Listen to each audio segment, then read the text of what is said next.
Shalom, salam sejahtera dalam kasih Tuhan kita Yesus Kristus yang selalu memberkati kita, yang selalu mengasihi kita, dan selalu menjawab doa-doa kita sebagai orang percaya. Bapak Ibu yang diberkati Tuhan, saudara-saudaraku yang diberkati Tuhan, kita berjumpa lagi dalam sharing firman-Mu pelita bagi kakiku. Kisah tentang Amnon dan Tamar.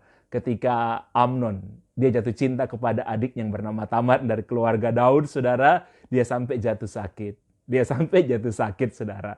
Oke. Dan saya katakan kepada saudara bahwa yang paling berbahaya ketika pria menyukai seorang wanita, sebenarnya itu ada di fantasinya. Karena kebanyakan ketika banyak pria telah mendapatkan seorang wanita seperti Amnon, ketika akhirnya dia telah mendapatkan, dia telah tidur dengan Tamar, rasa cinta yang begitu kuat yang dia rasakan waktu itu, sampai dia jatuh sakit, itu berubah dengan benci. Bahkan firman Tuhan katakan benci yang Amnon rasakan jauh lebih besar daripada cinta yang dimiliki sebelumnya.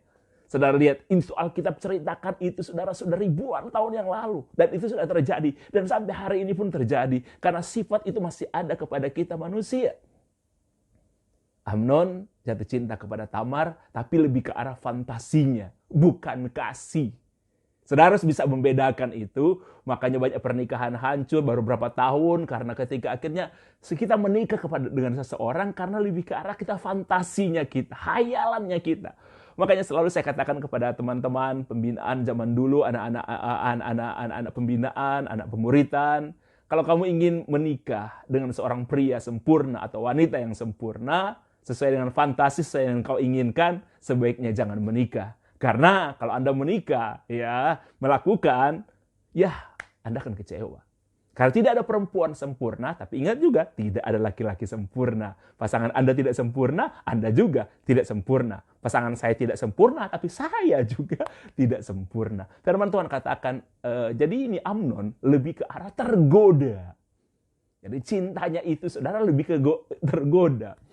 Saya punya seorang yang saya kenal dengan sangat baik. Saya mau memanggil beliau dengan kakak, gitu.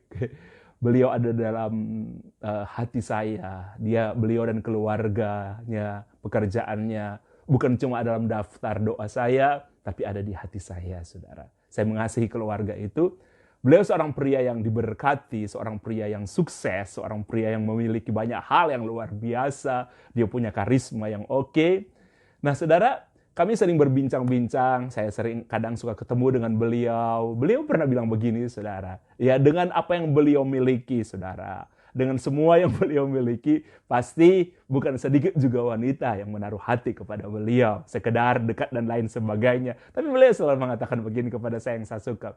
Pak Nixon, kalau ada yang menggoda kita, bahkan ada selalu menggoda kita, tapi kan pilihannya untuk tergoda atau tidak itu pilihan kita. Dan beliau mengatakan dia memilih, walaupun ada yang menggoda, dia tidak tergoda. Haleluya.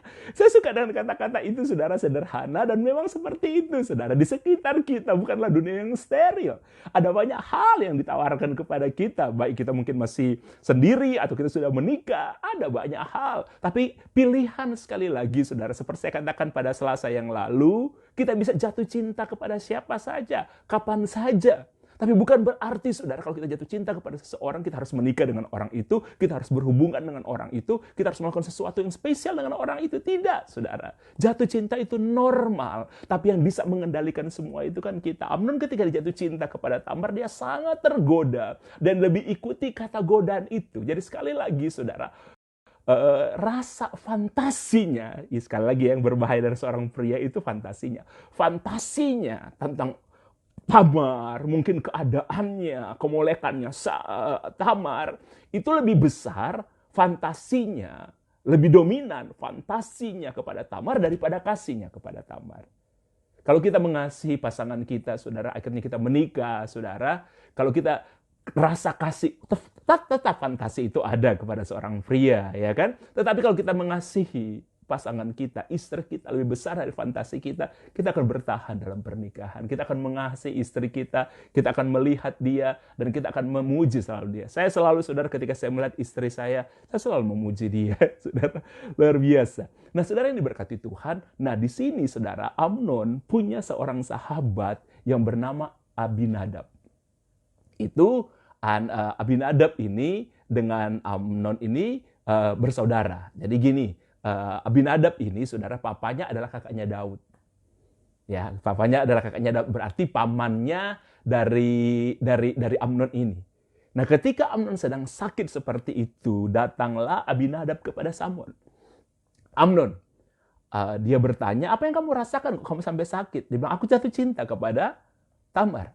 Dan akhirnya saudara, dikatakan begini, Abinadab ini seorang yang sangat cerdik. Dia memberikan cara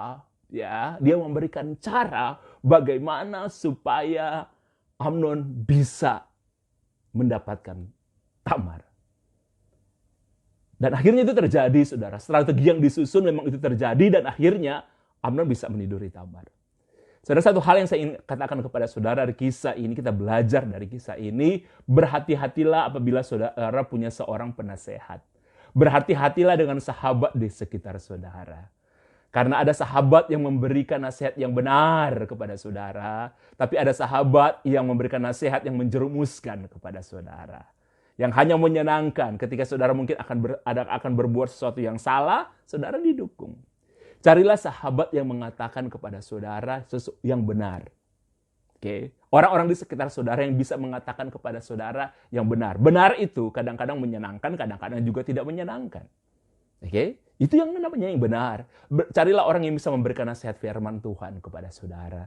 Makanya saya selalu bilang kepada rekan-rekan pengusaha, rekan-rekan juga mungkin Anda yang bekerja sebagai profesional, di samping istri Anda atau pasangan Anda berdoa buat Anda, anak-anak, punyalah juga orang-orang yang berdoa secara tulus buat saudara.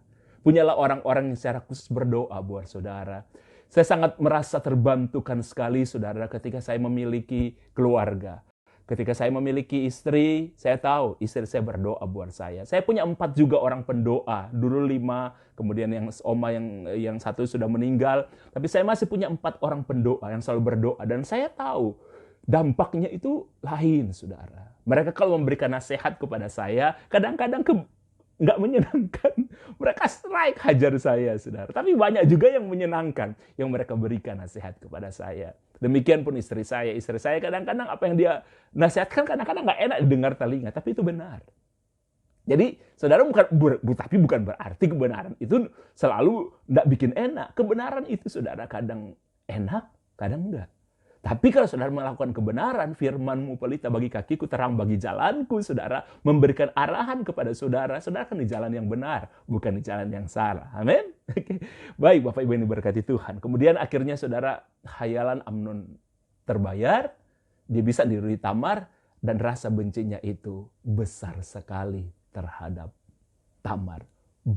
Rasa benci lebih besar daripada rasa cinta. Dan firman Tuhan menjelaskan, saudara, ketika kakak dari Tamar tahu, Absalom tahu apa yang diperbuat oleh Amnon, dia menyimpan itu dalam hati. Tapi 2 tahun kemudian, di satu kesempatan, Absalom membunuh Amnon. Saudara, sekali lagi itu terjadi di dalam keluarga seorang hamba Tuhan yang sangat luar biasa, seorang raja yang sangat hebat yang bernama Daud. Sekali lagi saya ingin ingatkan kepada saudara, tetap baca Alkitab, karena di Alkitab menceritakan semua apa adanya. Jadi ketika saudara menghadapi masalah pun dalam keluarga, saudara tahu, di Alkitab pun orang-orang benar mengalami masalah keluarga. Tapi saudara jangan pernah menyerah dengan semua kenyataan yang sering saudara hadapi dalam kehidupan ini. Saya ingin menceritakan sesuatu kepada saudara. Mungkin ini sekitar 16 atau 17 tahun yang lalu. Satu kali, saudara, dalam pelayanan saya, ada seorang anak perempuan, dia aktif di gereja di mana dia beribadah. Di youth, di gereja, dia sangat aktif melayani di sana, saudara. Dan dia sempat juga mengikuti pemuritan dari kami. Kalau nggak salah ada 3 kali dia hadir dalam pemuritan, kemudian tiba-tiba, saudara, dia menghilang. Dia punya alasan, saudara, kenapa dia menghilang. Dia mengatakan dia sibuk dan lain sebagainya.